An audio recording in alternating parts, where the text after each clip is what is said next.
Jadi fikih itu harus jelas. Saya ini pengagum fikih. Jadi saya di rumah punya ibu, saya ulang lagi, sepuh, butuh perhatian saya dan saudara-saudara saya punya pesantren, sehingga artinya punya kewajiban.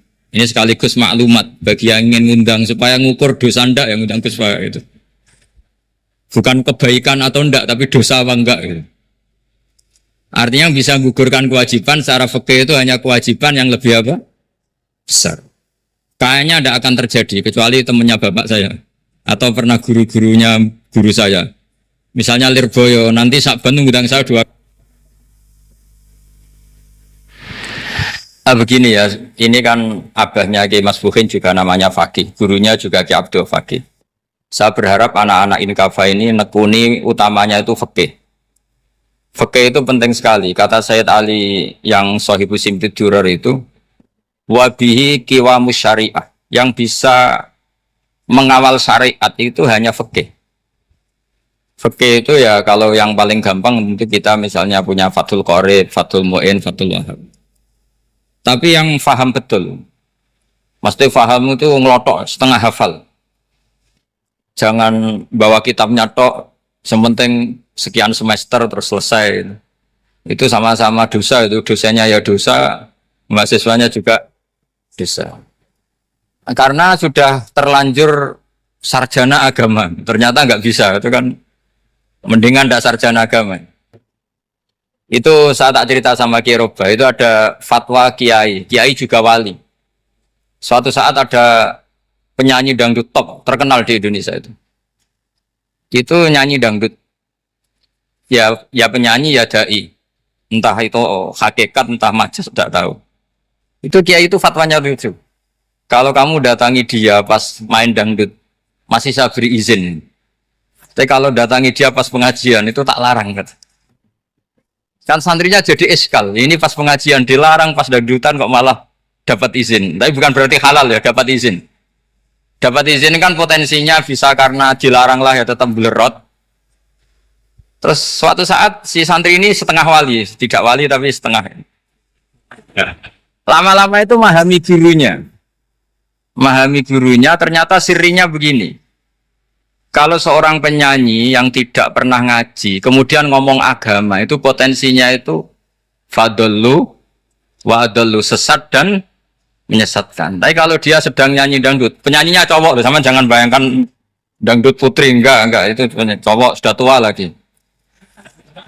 Jadi potensi halalnya ada lah maksudnya untuk, tapi tidak alat musiknya, orangnya. Tapi kalau dia nyanyi, itu paling dosanya hanya nyanyi. Saya ulang lagi, murid tadi akhirnya paham kalau datangi pengajian itu artinya ikrar kalau dia seorang dai atau seorang yang layak ngomong apa? Agama. Itu lebih bahaya karena kita santri, apalagi kita doktor atau MM terus ngekrori orang yang nggak jelas asal usulnya. Tapi kalau nyanyi kan nyanyi saja. Sehingga itu menjadi fikih. Bahaya terbesar dalam fikih adalah apa? Mengkaji fikih tidak dari ahlinya. Ya saya ulang lagi ya, mengkaji fikih tidak dari apa? Ahli. Nah kenapa demikian? Begini, saya beri contoh. Ilmu fikih itu tentu pertama dari Rasulullah SAW. Kemudian bersanad sampai kita atau kita sampai Rasulullah. Itu ngalami sekian ijtihad yang tidak mudah. Saya beri sekian contoh. Dulu Imam Syafi'i itu sukanya sama guru yang miskin, ya karena rata-rata santri juga miskin. Jadi mesti ngidolakan guru yang miskin, karena sesama miskinnya harus berkoalisi. Tapi akhirnya gurunya Imam Syafi'i itu miskin sekali. Namanya Muslim bin Khalid Az-Zanji itu miskin, Sufyan As-Tsauri miskin, Sufyan bin Uyainah miskin. Setelah ngaji di Medina itu Imam Malik itu kaya. Pas itu Imam Malik sudah kaya. Setiap ketemu Imam Syafi'i dikasih uang. Sampai ketika Imam Malik itu bilang, kamu sudah alim, ilmu saya sudah habis, kamu ngaji sama yang lain. Sama siapa? Kata Imam Malik, orang yang sealim saya sudah meninggal, namanya Abu Hanifah. Tapi dia punya murid, namanya Muhammad bin Hasan Asy-Syaibani, kamu ke sana. Terus Imam Malik datang ke Baki. Dulu Baki itu pasar rental, ya Grab lah kita kalau sekarang. Itu. mengumumkan siapa kafilah yang mau ke Irak. Kita ya Imam Malik dibayari sama Imam Malik ini ya antar ke Irak ke Muhammad bin Hasan Asy-Syaibani. Imam Malik mulai ngeper. Guru saya yang miskin tidak pernah nyangoni, guru-guru saya yang kaya sering nyangoni. Mulai memasalahkan kiai miskin gitu, kira-kira seperti itu mulai masalah. Setelah datang ke Irak di Muhammad bin Hasan Asy-Syaibani itu si Muhammad bin Hasan Asy-Syaibani itu kalau ngitung uang tuh di meja tamu. Jadi punya emas lantaan, punya uang. Kira-kira kalau Indonesia punya rupiah, punya dolar, dihitung itu di ruang tamu. Kata Imam Syafi'i, saya dengan Imam Malik saja nggak serak, ini lebih kedonyan lagi kiai. Ngitung uang itu di ruang tamu. Terus akhirnya si Muhammad bin Hasan Asy-Syaibani ini ahlul usul, dia pakar usul. Kamu heran sama saya? Iya, kiai kok kedonyan. Dia ngomong. Tapi kata Muhammad bin Hasan Asy-Syaibani, kalau kiai tidak boleh kaya, kita kayak nawang fasik. Dan gue demenan, gue mabuk. Oh jangan, nanti dipakai maksiat. Penjenengan mawon kersane digetoat. Berarti kiai oleh sugih, pun angsal-angsal. Semenjak itu jadi satu fikih bagi Imam Syafi'i. Ternyata kalau mengharamkan kiai sugih, berarti membolehkan yang fasik sugih. Kalau yang fasik sugih bisa dipakai i'anah alal maksiyah. Semenjak itu mindset pikiran Imam Syafi'i rubah. Saking rubahnya sampai beliau berpendapat orang bisa beli Alphard, kok beli carry itu haram. Bisa jadi bupati kayak Pak Roba, kok jadi RT haram. Pokoknya gitu. Bisa keren Kak Gus Bak, kok jadi orang pendengar haram. Pokoknya haram terus. Karena dalil beliau al-Islam ya'lu wala ya'la. Coba sampean ridho misalnya jadi orang Gresik dipimpin orang yang enggak sholat, ridho ndak? Ndak. Atau sholat tapi nggak bisa ngaji, ridho ndak? Ketika yang bisa ngaji berpotensi jadi buba, terus keterusan.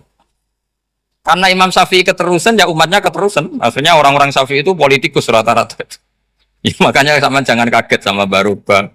Kakak saya wakil bupati ini. Putranya Mbah Mun ada yang wakil apa? Gubernur. Dulu Gus Wahid yang menteri agama. Itu asal usul dari perubahan fikih, mindset, cara berpikir Imam siapa?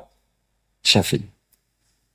Jadi dulu itu fikih ditemukan itu jelimet, ada perdebatan. Itu tidak hanya pada level ulama, pada level Nabi pun ada perdebatan. Jadi jangan kira Nabi itu tidak debat, ya debat. Nabi itu asal seangkatan itu mesti debat, termasuk debat dengan malaikat. Jadi kalau perlu ya debat sama apa?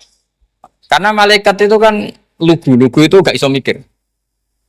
Karena kalau malaikat iso mikir bisa jadi rektor. Nanti kasihan Pak Salam. Malaikat gak boleh jadi rektor. Malaikat Israel itu nggak tahu etika. Jadi beliau ketika mau membunuh, mencabut nyawanya Ibrahim datang, ya Ibrahim saya ini disuruh nyabut nyawa kamu. Kata Ibrahim, wah kamu itu pasti salah. Kamu tahu saya siapa? Saya ini Khalilur Rahman, kekasih Allah. Masa kekasih membunuh yang dikasih? Ini nggak benar, logika itu nggak benar. Pasti kamu salah. Karena Israel itu tidak bisa debat. Ketika ditanya, hal ra'aita khalilan yumitu khalilah, masa kekasih membunuh yang dikasih? Saya ini Khalilur Rahman. Masa Allah mencintai saya kemudian membunuh saya, itu logika agak benar. Enggak, keliru, kamu itu keliru. Israel akhirnya terbang lagi. Ya Allah, katanya logika saya ini salah. Karena masa kekasih membunuh yang dikasih. Karena Israel nggak pernah sekolah, nggak pernah sekolah. Nggak bisa dia jawab. Akhirnya diajarin Allah. Dah kamu bilang gini ke Ibrahim. Hal ra'aita khalilan yakrahu ayyalqa khalilah. Masa kekasih tidak siap ketemu yang dikasih. Dibalik logikanya. Akhirnya datang lagi ke Israel. Kata Allah begini. Masa jenengan kekasihnya tidak siap ketemu yang kau kasih. Oh ya oke mati gak apa-apa. Jadi ilmu itu ngalamin perdebatan. Jadi saya datang murni karena Kiai Mas Busin, bukan karena MC. Itu dosa besar kalau saya datang karena MC. Karena saya punya kewajiban yang lebih besar. Jadi yang bisa mengalahkan adalah a'dzama minhu, yang super besar kira-kira. Karena jelas ada riwayat inna min abaril birri silatar rajuli ahla wuddi abih. Ya inna min abaril birri silatar rojul ahla wudi abi. Di antara kebaikan yang sangat baik adalah seseorang menyambung teman bapaknya. Padahal sampean kan nggak mungkin teman bapak saya. Teman saya aja nggak mungkin, nggak level apalagi bapak saya kan. Jadi malah mohal itu. Jadi ilmu itu harus mengalami satu gesekan. Karena logika itu bisa dibalik. Nah karena ilmu itu mengalami satu gesekan, satu logika yang bisa kayak iya kayak enggak. Sehingga jargon di dunia ijtihad itu begini. Ra'yuna shawabun yahtamilul khata' wa ra'yuka khata'un yahtamilus shawab. Pendapat saya benar tapi mungkin salah. Tapi pendapat kamu taruhannya salah dulu tapi ya mungkin benar. Jadi mustahid kalau ketemu mustahid itu lucu. Ngomongnya itu ra'yuna shawabun yahtamilul khata'. Pendapat saya tarifnya benar dulu tapi ya mungkin salah. Kalau pendapat kamu salah tapi ya mungkin benar atau mungkin bisa salah ya tidak tahu, pokoknya mungkin benar. Nah kenapa demikian? Begini, di luar masalah tauhid, saya ulang lagi, di luar masalah tauhid itu tentu ada masalah-masalah yang sifatnya ijtihadiyah. Ya saya ulang lagi, yang sifatnya apa? Ijtihadiyah. Dan ijtihadiyah ini nggak pernah selesai karena muqtadul hal, konteks kesejarahan maupun konteks kesempatan itu tidak sama. Dulu kiai-kiai itu ngaramkan dasi, ngaramkan celana karena yang celananan yang dasinan itu penjajah. Sehingga mantas sabah biqaumin fahuwa minhum. Tapi lama-lama kiai-kiai itu ya pakai dasi, pakai celana.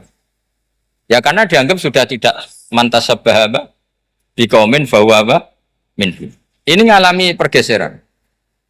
Semua ijtihad itu ngalami pergeseran. Lalu pertanyaannya begini, lalu ijtihad apa Gus yang permanen? Yang permanen ya ijtihad dengan alatul ijtihad, dengan alat-alat apa? Ijtihad. Saya beri contoh misalnya begini. Nabi Musa itu yang ngalami ijtihad. Kata beliau karena kangen Allah, itu ingin melihat Allah karena kangen. Rabbi arini anzur ilai. Qala lan tarani walakin anzur ilal jabal. Ya sudah, namanya orang kangen ya ingin melihat. Ya sudah gitu aja. Sehingga ahli ilmu kalam itu berdebat. Kalau kata ahli sunnah, karena Nabi Musa minta ingin melihat Allah, berarti melihat Allah itu jaiz.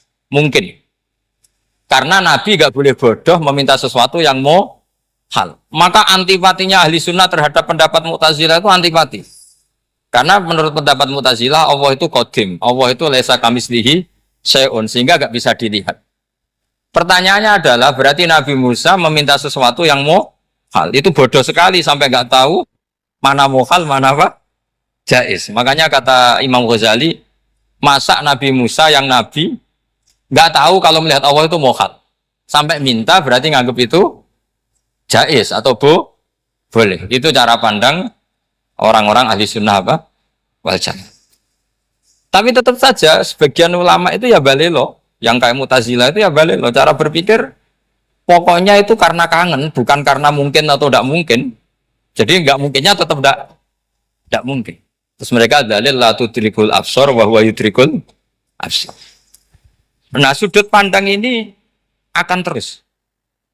Ada seorang wali ditanya, kalau kamu di surga ingin melihat Allah apa enggak? Jawabannya enggak. Kenapa ya? Kasihan Allah. Terus kenapa, Jen? Unazzihu dzalikal jamala an-nadzari misli.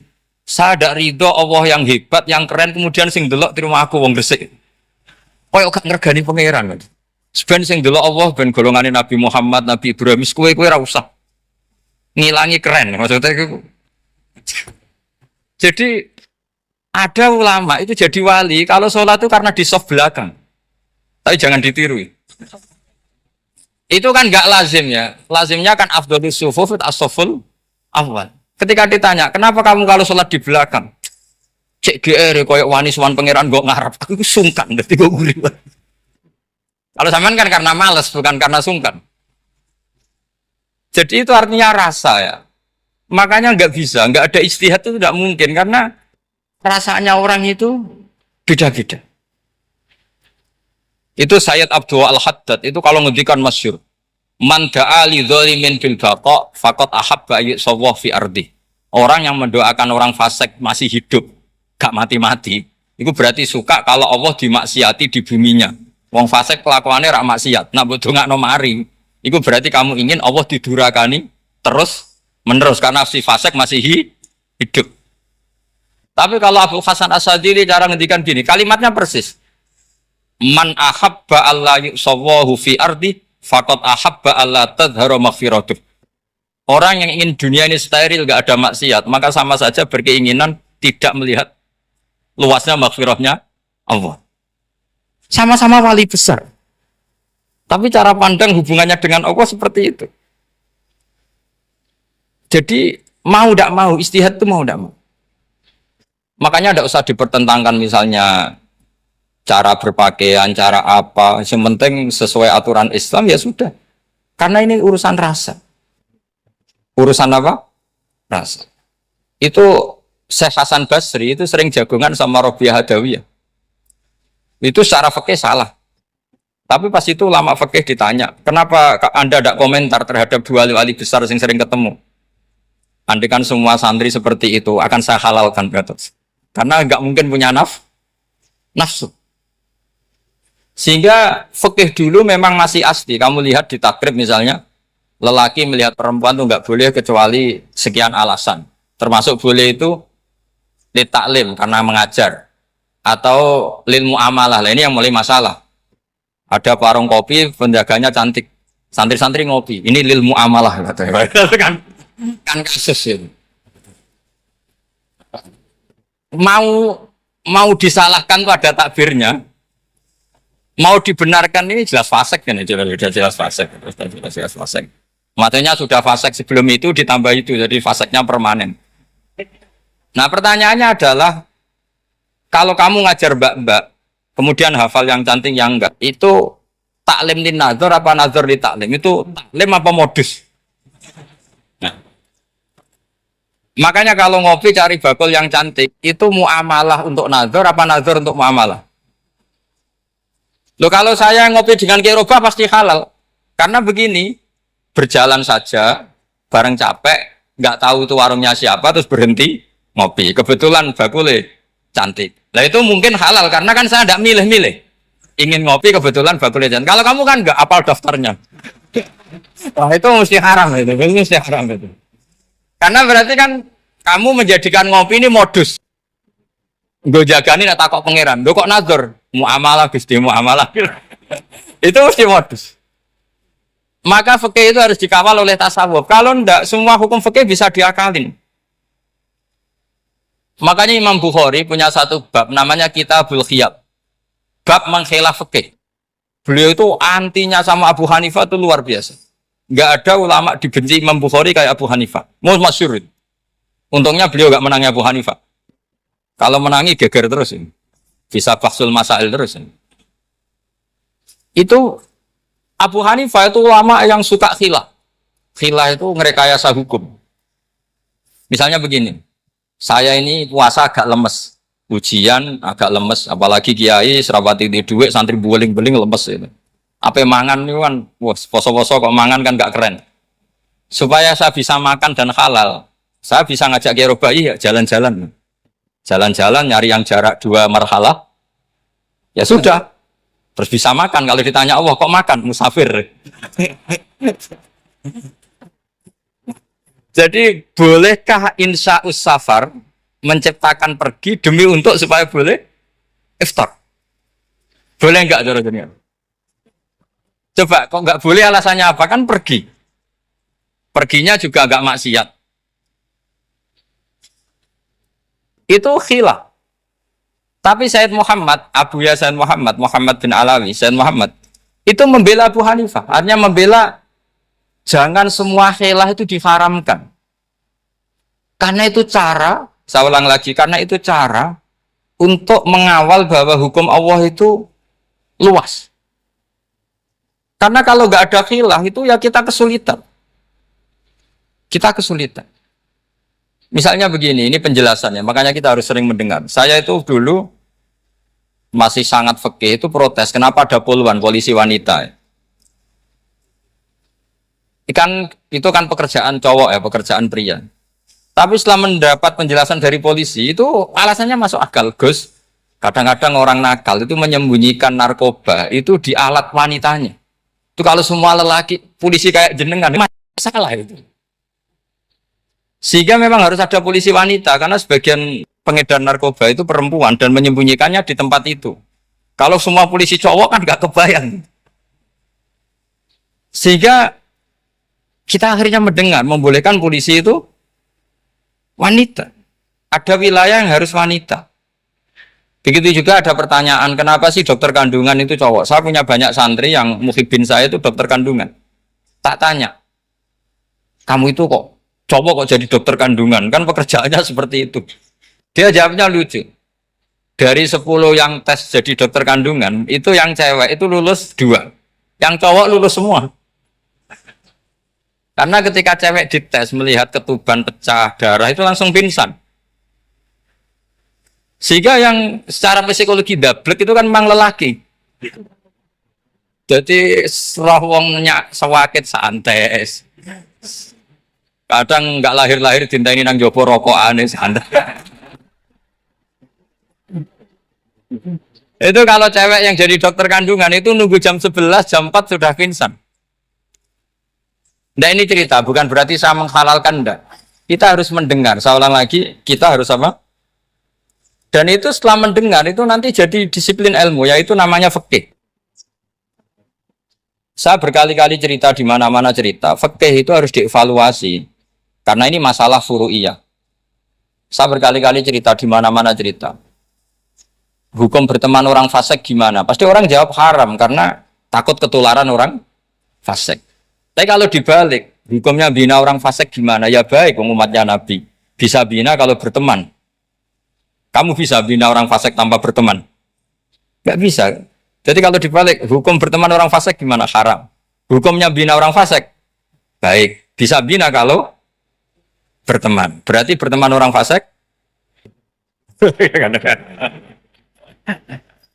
Ya terus nanti pada level lapangan sih gampang.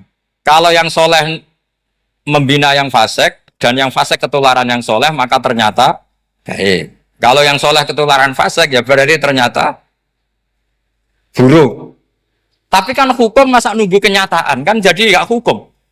Di mana-mana hukum itu kan ada asumsi, karena ini masalah ijtihad.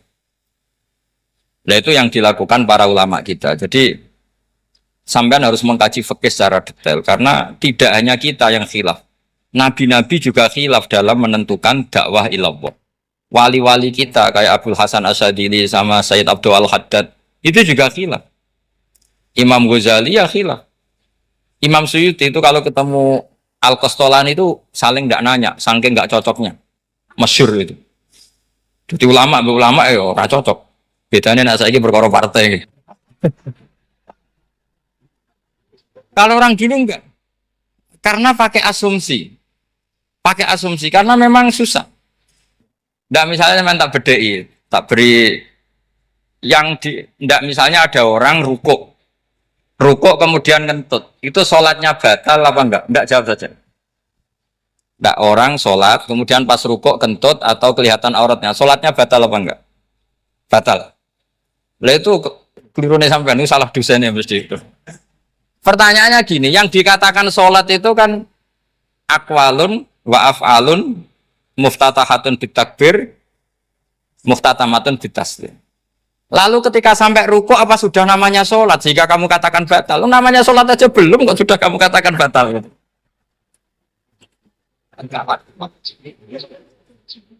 Iya kan? Jadi kalau aku mau sholat pas ruku ngetut, batal atau ora? Mestinya jawaban yang benar, ya ora sholat jenenge gitu. Karena kalau dikatakan sholat, definisinya harus sampai salah. Tapi kan kita nggak mungkin ngomong seperti itu, kan dianggap majnun. Padahal itu yang benar, yang punya kecerdasan. Nah makanya pertanyaannya, fikih itu ngikuti bahasa awam apa bahasa istilah?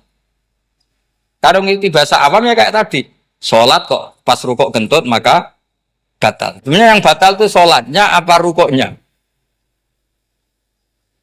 Nah makanya terjadi perdebatan. Kalau yang pakar-pakar usuli itu salah istilah itu nggak mau. Saya ulang lagi, kalau pakar-pakar usuli itu salah istilah itu nggak mau. Terus misalnya tak beri contoh lagi. Kalau imam itu sudah salam pertama itu yang rukun kan salam pertama. Berarti setelah salam pertama imam sudah keluar dari sholat apa belum? Sudah kan? Yakin? Ya sudah. Sekarang sama tak bedain. Lalu makmum itu kesunatan langsung berdiri apa nunggu imam salam kedua? Enggak, jawab saja. Nunggu salam kedua kan? Nah, itu kriminalnya sampai Anda dalam sufi itu. Kriminalnya begini. Berarti Anda membolehkan makmum bergantung sama orang yang sudah tidak sholat. Kata kamu setelah salam pertama dia sudah tidak sholat. Berarti kamu menginstruksikan makmum berhubungan dengan orang yang sudah tidak sholat. Karena sudah keluar dari sholat ketika salam pertama. Kalau kamu di debat gitu gimana jawabnya? Pusing kan? Berarti robtul makmum bisolatiman sing wis laisa fi sholatin. Berarti menggantungkan sholat sama orang yang sebetulnya sudah tidak sholat. Ada yang jawab, sebagian ulama fikih tetap disunatkan menunggu salam kedua. Karena salam kedua itu masih paket meskipun tidak rukun. Dia paketnya selesai. Tapi selalu pertanyaannya gini, lalu setelah salam pertama itu imam masih sholat enggak? Sudah sampai berani jawab tuh? Nah ini pentingnya bodoh, gak mikir. Tapi makanya bodoh itu barokah karena gak mikir. Jadi soalnya Rabbana ma khalaqta hadza apa? Batila. Sing bodoh ya barokah, sing pinter ya barokah. Secara barokah itu maksiat. Serana barokah blas. Maka kan nafkah itu seperti itu. Jadi ada disiplin, di situ ada disiplin ilmu. Yang kadang kita tidak cocok. Makanya Imam Syafi'i sendiri ngendikan kadang beliau dengan gurunya, dengan Imam Malik sampai ngarang, ikhtilafu Malik. Beliau punya data yang beliau itu sedang nggak sama dengan gurunya, yaitu Imam siapa? Malik. Karena mindsetnya itu beda. Tidak sampai misalnya saya tanya, sholat itu harus menghadap kemana? Tidak, jawab saja. Kiblat kan? Ukurannya apa coba? Namanya madhep. Wajah apa dada? Imam Syafi'i milihnya dada. Sekarang praktekkan dalam dialog keseharian. Saya jagungan sama Kiai Roba seperti ini, terus wajah saya begini, madhep enggak? Nah itu masalah. Terus pertanyaannya, madhep dengan dada itu fis sholat apa fil qiyam?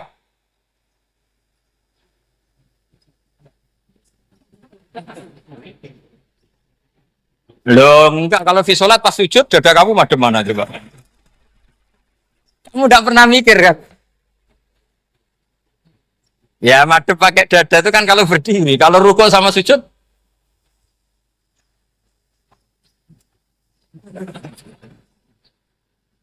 Loh itu ulama itu jelimet gitu. Makanya jarang yang menekuni profesi ulama itu. Karena menekuni proposal banyak, karena memang susah. Jadi ulama itu orang yang cara berpikir sudah aneh. Jika mereka detail, maksudnya menghadap itu apa ukurannya? Ukurannya kalau berdiri ya dada, tapi nggak bisa kamu katakan atawajjuh bisodri aturan dalam sholat, fikuli sholat. Pertanyaannya lah kalau rukuk sama sujud, dadanya menghadap kemana coba? Maka itu ilmu yang sudah jelimet. Nah ulama usul fikih, ulama yang nggak mau salah per detail hukum. Sehingga menurut Imam Rafi'i, misalnya kalau beliau ditanya sujud itu gimana ya, asal watul jabha ya sujud. Tapi kalau menurut Imam Nawawi harus melibatkan 7 apa? Anggota, yaitu al-jabha, wal yaden, wal rubaten, wal qadamen. Oke, Imam Nawawi kita ikuti. Tentu keseharian kita pakai Imam Nawawi. Yaitu berdasar hadis umirtu an asjuda ala sab'ati a'dzumin al-jabha, wal yaden, wal rubaten, wal qadamen. Berarti berapa? 7. Tapi pernah saya cek di kitab karangannya Imam Syafi'i, ketika beliau ngendikan, saya suka kalau orang sujud itu melibatkan 7 anggota berdasar hadis ini. Tapi kata beliau, wayah tamilu dan bisa saja sujud yang watul jabhah itu sudah cukup. Terus kata Imam Syafi'i, Limadha, karena Nabi ketika sujud itu hanya ngendikan begini, sajadalah kawaji wasam'i wabasori. Gak ada di hadis wayadi warubati wakodami. Ya sudah akhirnya, nah itu sudut pandang. Terus gugatan kedua begini, ada orang Muslim yang sujud sama berhala. Untuk menjadi murtad itu harus 7 anggota apa cukup 4 jabah halal ardi? Untuk sah menjadi murtad itu. Untuk sah menjadi murtad cukup 4 jabah halal ardi harus 7 anggota. Untuk keabsahan murtadnya itu. Tidak jawab. Makanya ini tugas dosen-dosen ini meminterkan ini.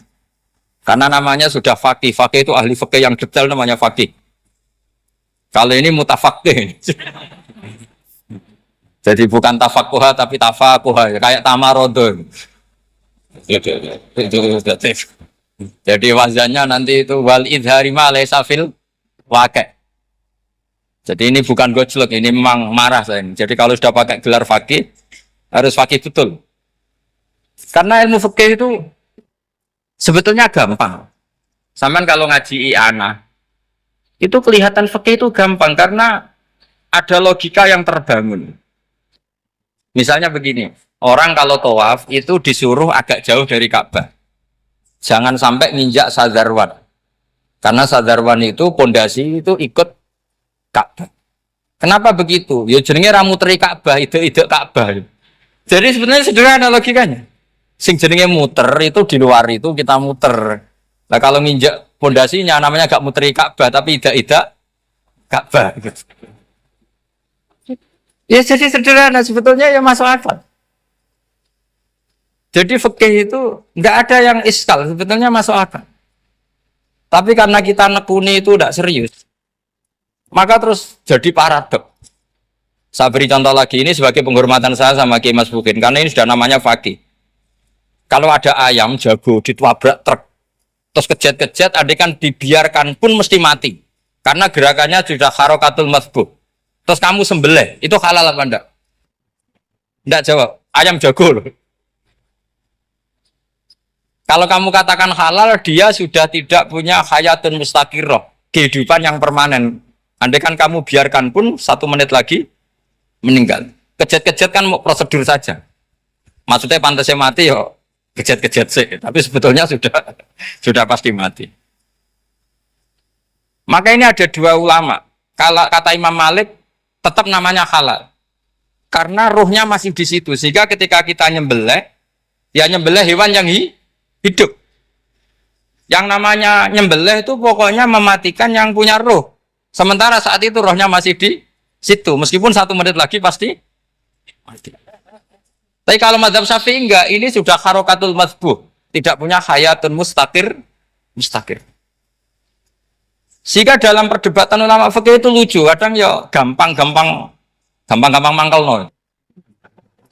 Misalnya begini, kalau ada anak lahir tidak ada amaratul hayat, nggak nangis, nggak bernafas, sunat disolati apa enggak? Siktun sing layas tahindu walayas langsung lahir langsung mati, nggak ada amaratul hayat. Udah tahu mikir tuh. Itu tidak wajib disolati. Alasannya, ya kan memang sholat alal mayit kan tidak pernah hidup. Di mana-mana mayit itu setelah hidup mati. Ini kan tidak pernah hidup. Namanya ya qit'atul lahmin, ya potongan daging itu aja enggak. Jadi kadang fikih diwaca tenan jebule mangkel no.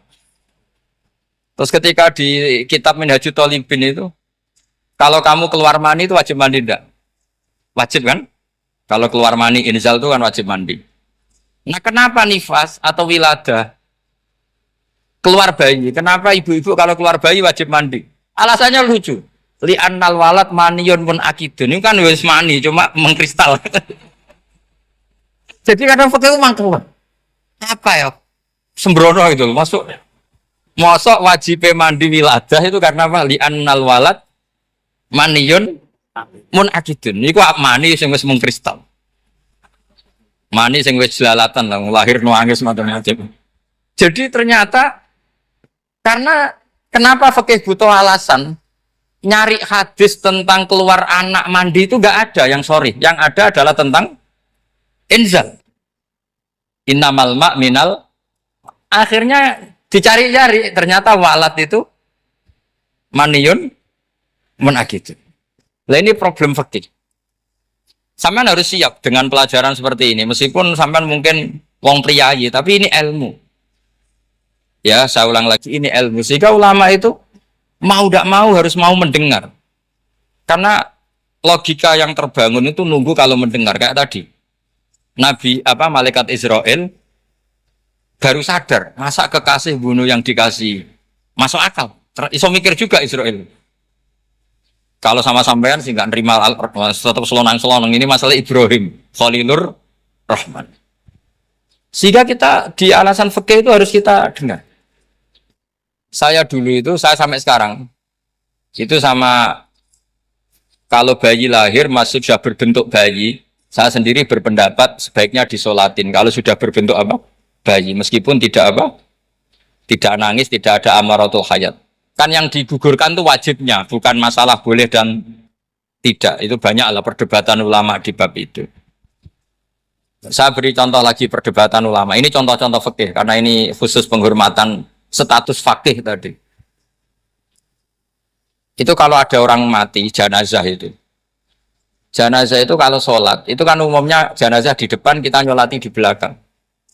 Itu yang mengatakan begitu ya tidak punya alasan, ya taunya mulai dulu begitu, di mana-mana nyolati jenazah, jenazahnya di depan. Tapi di kitab Mahali jelas diterangkan, kata kaul sa'ani tidak wajib. Alasannya ya lucu, fa innal janazah laisat bi imamin. Jenazah itu tidak imam, kenapa harus di depan?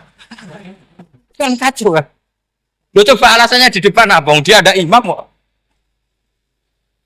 Nah barokahnya fikih itu, sehingga kita melihat di Arab Saudi sekarang, itu jenazah kan di belakang.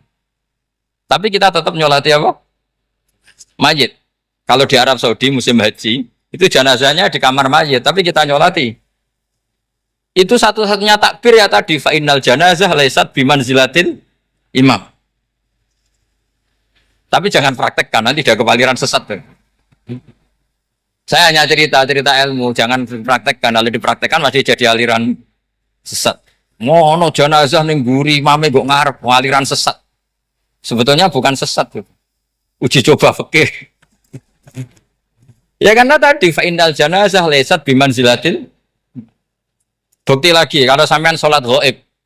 Sholat ghaib itu misalnya mayitnya di Surabaya, boleh enggak sholat ghaib di sini? Terus jenazahnya di belakang kamu apa depan kamu? Nah ini kan fikih itu pokoknya gitu.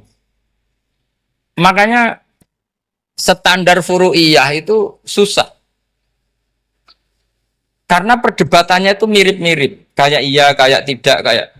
Makanya dulu zaman sahabat, ada sahabat itu mencintai Rasulullah. Senengannya sowan. Bukti cinta sowan. Banyak juga yang sahabat bukti cinta Nabi itu tidak pernah sowan. Alasannya ganggu. Kenapa kamu jarang sowan Nabi? Saya sering jamaah sama Nabi, saya tidak pernah sowan. Kenapa? Ganggu. Biar Nabi kalau di rumah sama anak istrinya, saya tidak mau ganggu.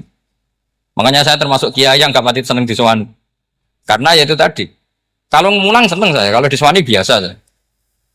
Kalau kiai roba itu nilai, nak pernah sepuh jadi rasuan nilai.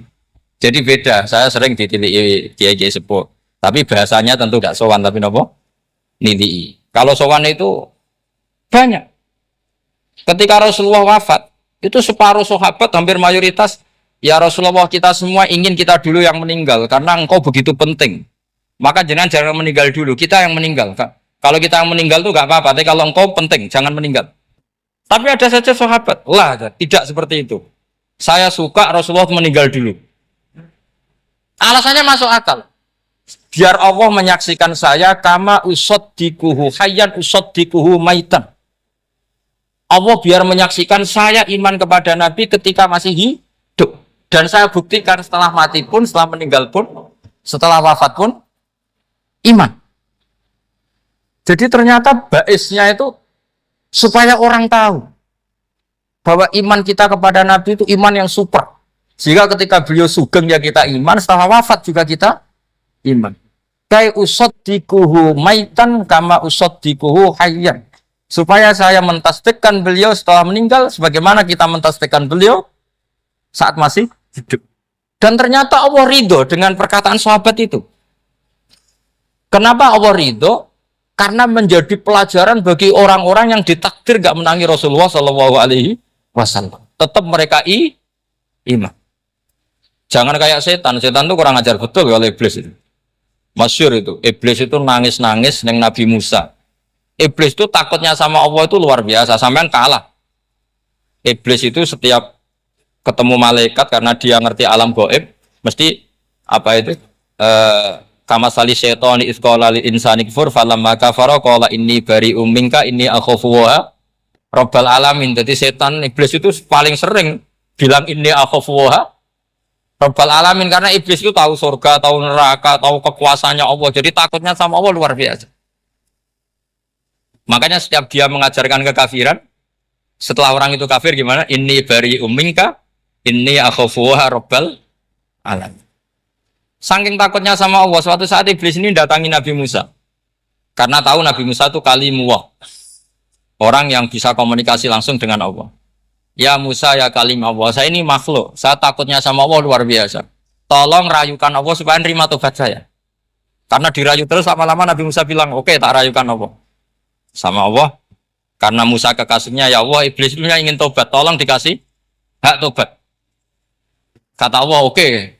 Dia bisa tobat asal mau sujud di makamnya Nabi Adam, karena kesalahannya dia gak mau sujud sama Nabi Adam. Semenang Nabi Musa karena ada cara untuk iblis menjadi tobat. Dikasih tahu sama Nabi Musa, alhamdulillah kamu diterima tobatnya. Syaratnya apa? Sujud ke kuburannya Nabi Adam. Wah, iblis ya tahu aslinya terus.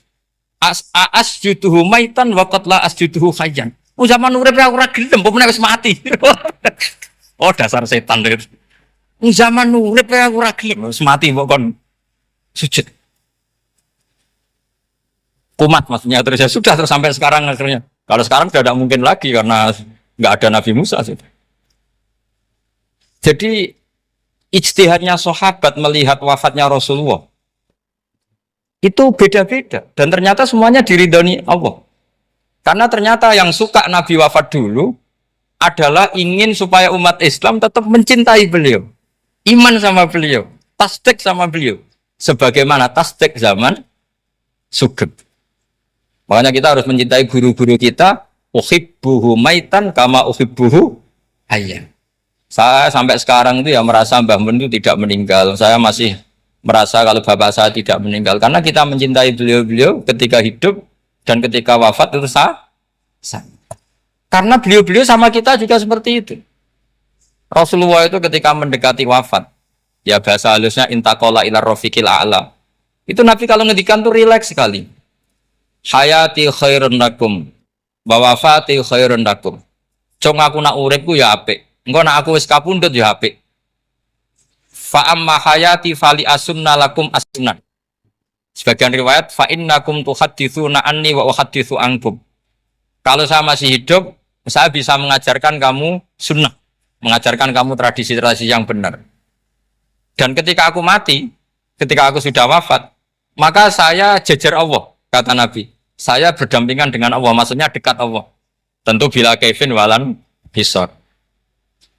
Terus sudah fa'inna amalakum, amal-amal kamu diperlihatkan ke saya.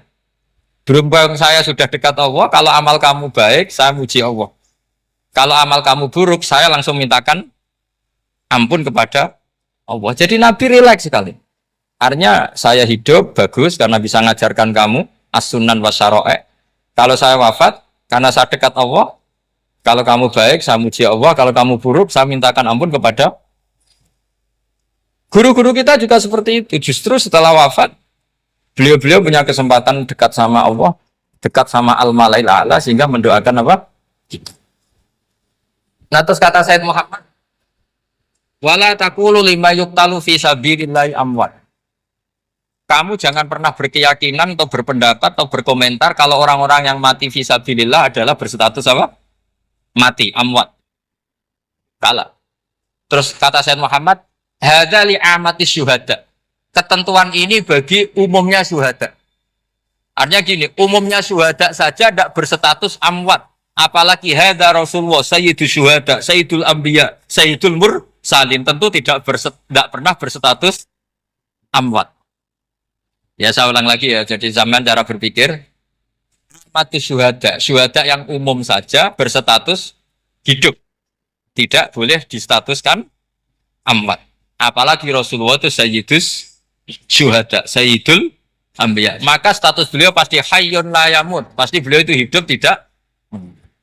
Dan karena beliau itu asfaq, sangat sayang kepada kita, sebagaimana zaman beliau hidup itu sayang kepada kita, sampai nangis-nangis minta hak syafaat, maka setelah meninggalkan pun beliau pasti sayang kita dan pasti berusaha supaya kita diampuni oleh Allah Subhanahu wa ta'ala.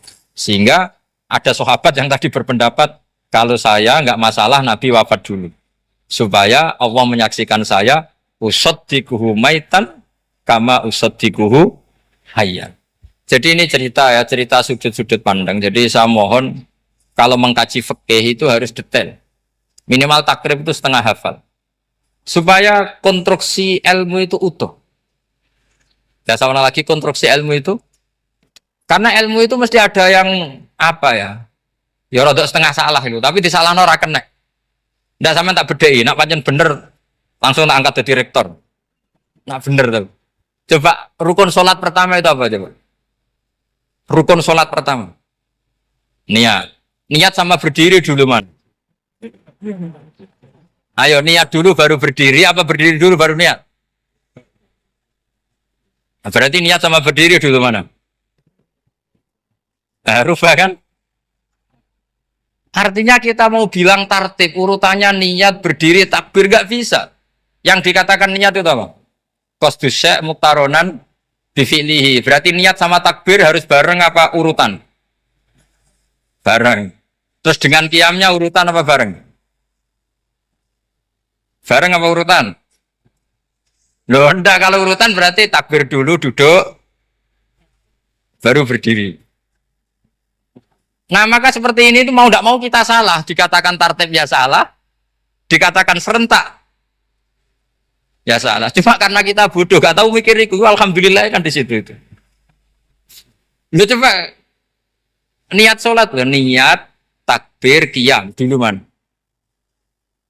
Niat takbir qiyam dulu mana coba? Dulu qiyam. Enggak ada kitab yang mengatakan arkanus sholat awaluha. Oh, dianggap kitab kriminal maksudnya. Makanya ngendikane ulama-ulama di sarah-sarah, mau ndak mau sebagian istilah itu tasamuh. Tasamuh itu wis digawe gampang ngono kok repot. Karena kita ndak bisa detailnya. Coba misalnya puasa. Puasa Ramadan itu wajib apa? Tabyitun niat, nginepno niat. Sing darani nginep itu umure lama apa enggak? Lama kan? Sekarang sebelum 2 menit kamu baru niat, sah apa enggak? Sah. Itu sempat nginep apa enggak 2 menit itu? Enggak sempat kan?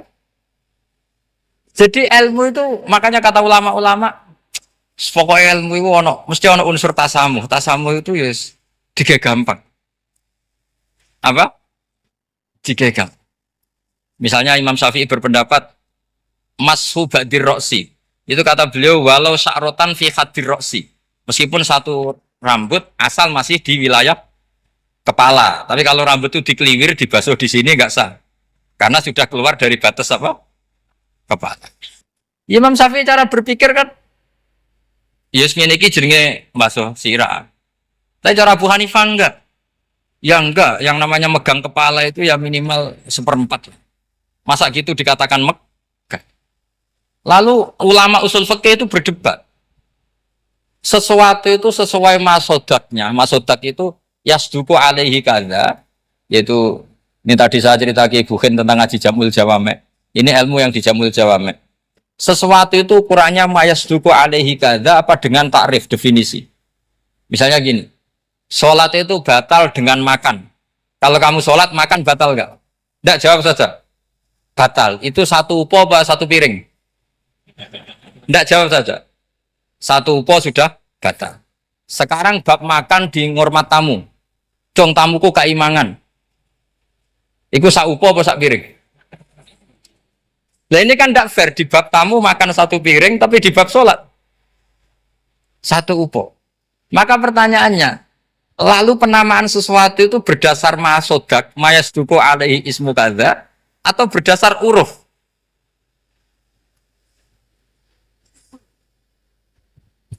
Ukurannya apa coba? Maka terus jadi perdebatan. Nah ini di sini ini pentingnya ulama karena ya sekarang saya bedai sekarang. Cengkeh itu wangi apa enggak? Kategorinya cengkeh. Wangi kan? Kalau orang bikin kue tar pasti pakai apa? Cengkeh. Pakai wedang ronde supaya manis. Apa wangi dikasih apa? Cengkeh. Nah itu saya berkali-kali cerita. Pernah mau dipikirkan orang Islam itu nggak boleh rokok karena dianggap pakai apa? Mewangi karena ada apa? Cengkeh. Tapi terus didebat. Kalau gitu berarti orang Jumatan sunat rokok. Karena Jumatan disunatkan pakai pewangi. Wah itu kan akhirnya tuh, wah iya repot ya kan. Jadi kalau cengkeh kamu kategorikan pewangen, yang orang Islam nggak boleh rokok karena pakai cengkeh yang wangi. Konsekuensinya orang Jumatan sunat rokok karena berarti di masjid pakai apa? Pewangi. Kan sesat semua. Jadi itu ilmu. Makanya selain fikih mateng, itu ada ilmu yang namanya usul fikih. Usul fikih itu yang neliti itu. Mayasduku alaihi kadza. Jadi yus ngono iku darani ngono. Seorang lagi. Ngono iku wis darani ngono. Ora perlu roh detail. Ya, saya ulang lagi. Wis ora perlu roh detail. Makanya Abu Hanifah itu misalnya basuh wajah. Wis angger kecelok ngene iki basuh wajah. Nek Imam Syafi'i kan detail. Mimba ini mana bitis syari sampai ila somahe uzunehi ila zakon. Terus mana bitis syari Imam Syafi'i nambah apa? Ghaliban. Kenapa ditambah ghaliban? Karena kalau orang budak mana bitis syarinya di sini. Jadi itu fikih. Jadi fikih itu jelimet.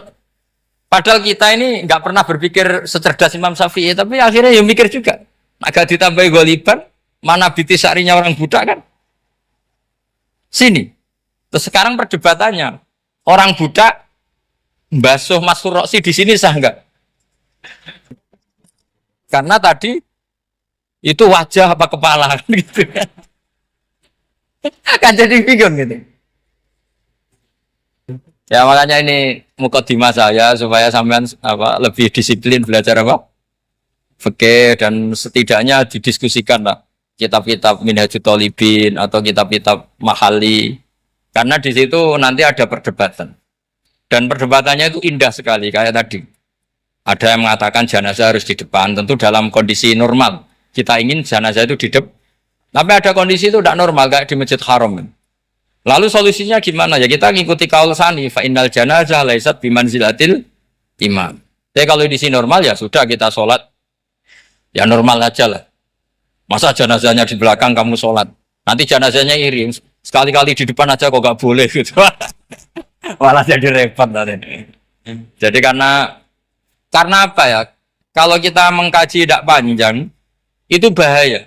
Karena ilmu tadi, ilmu itu ada logikanya. Imam Ghazali dalam bab warid sama murid itu gak setuju sama Imam Syafi'i. Dia Maliki. Ya kalau dalam mazhab Syafi'i yang populer kan kalau ada najis, airnya sedikit kan dikucurkan.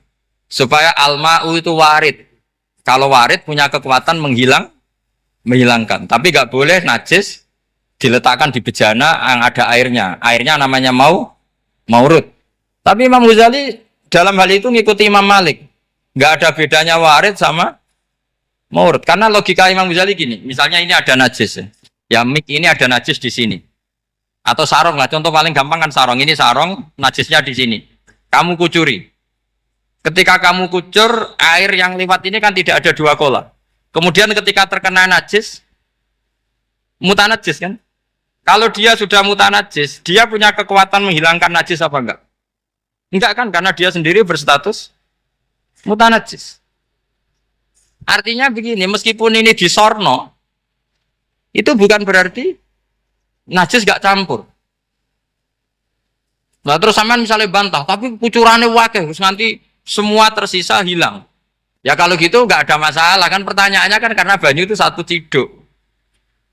Sehingga Imam Syafi'i mengatakan cara berpikir Imam Ghazali, air itu oleh Allah dikatakan mutahhirun, mensucikan. Ya sudah kalau ada air berarti mensucikan, baik caranya warid maupun maurud. Bukan karena air itu menghilangkan najis, karena tadi logikanya yang sudah kena najis, air ini sudah berstatus mutanajis, berarti pas mulai lewat ke bawah, dia statusnya apa? Mutanajis, ke bawah lagi berstatus mutanajis. Misalnya sampean bantah, tapi mutanajis ini kan dihilangkan oleh air di atasnya. Ya kalau ada jaminan air berikutnya bisa menuntaskan. Nah, najisnya bandel, gandok, kan terus panjang perdebatannya. Makanya kata Imam Ghazali, sudah dalam hal itu saya ikut Imam Malik. Ikut Imam Malik, anggar ono najis, kok disori banyu ne ora mutakhoi, yer yes ngono iku jenenge nyucekno. Mergo banyu oleh Allah distatuskan mutahhir, mensucikan. Dadi ora usah bayangno sing jlimet-jlimet. Nah itu namanya masodak. Wis keceluk basuh habek banyu. Berarti wis keceluk mensucikan. Itu juga satu kefiah dalam usul fikih. Ya sudah seperti itu. Ya kayak sampean kangen anak. Kangen anak itu ketemu wis cukup ta ora? Cara sampean wis cukup. Tapi cara anake sampean ketemu tok ra nyangoni. Nah. Lalu ukurannya itu ukuran anak apa ukuran orang tua? Ukuran anak apa ukuran orang tua? Definisi ketemu lalu. Ukuran orang tua apa ukuran anak? Sama khilafnya ulama, ini terakhir contoh terakhir dari saya. Fasya musala sati ayamin fil haji wasab'atin idza roja'tum. Ada pelanggaran haji yang bayarnya itu puasa 3 hari di musim haji dan 7 hari ketika pulang. Imam Syafi'i berpendapat 7 hari yang idza roja'tum ketika pulang itu orang itu setelah di rumah. Di mana-mana pulang itu setelah di rumah. Tapi menurut Abu Hanifah enggak. Asal sudah balik kanan dari Mekah, dia di perjalanan puasa sudah sah. Karena bagi penduduk Mekah, kalau kamu sudah balik kanan, namanya pulang. Seperti ini saya nanti. Setelah acara, saya pulang. Pasti ke Eropa kalau ditanya, Gus Bak kemana? Sudah pulang. Tapi tanyakan istri saya. Jadi orang sini kalau saya sudah pamit, sampean bilang saya pulang enggak? Gus Bak kemana? Sudah pulang. Tapi tanyakan istri saya. Belum pulang. Lalu ukurannya ini jenengan apa istri saya? Lah mau nggak mau karena Allah hanya ngendian wasab'atin idza roja'tum, dan 7 hari ketika kamu sudah pulang. Ukurannya siapa coba? Ukurannya penduduk Mekah apa keluarganya? Kalau ukurannya penduduk Mekah, asal orang haji sudah cabut, ya disebut pulang. Tapi kalau ukurannya keluarga, asal belum sampai rumah, belum disebut pun. Itu seperti kita dulu ketika era Wesel, zaman Ki Mas Buken, Ki Roba Mondok, saya kan era Wesel. Angger wong tua bar ngeposno, anakku wis tak kirimi kan gitu. Wong wis diposno. Tapi masih 3 hari. Jari anake durung dikirimi. Bener mana coba? Ya kira-kira seperti itulah usul fikih. Saya mohon anak-anak Inkafa ini mengkaji itu. Dengan status fakih itu orang yang mutafannin, mutabakhir fil fikih. Itu baru disebut apa? Fakih. Kalau enggak namanya apa? Mutafakih. Itu bukan fakih tapi berpura-pura apa? Berpura-pura ahli fikih. Ya, tentu sekolah ini bukan diciptakan untuk yang berpura-pura fikih, tapi memang benar-benar apa? Fakih. Ya saya kira demikian. Mohon maaf. Assalamualaikum warahmatullahi wabarakatuh.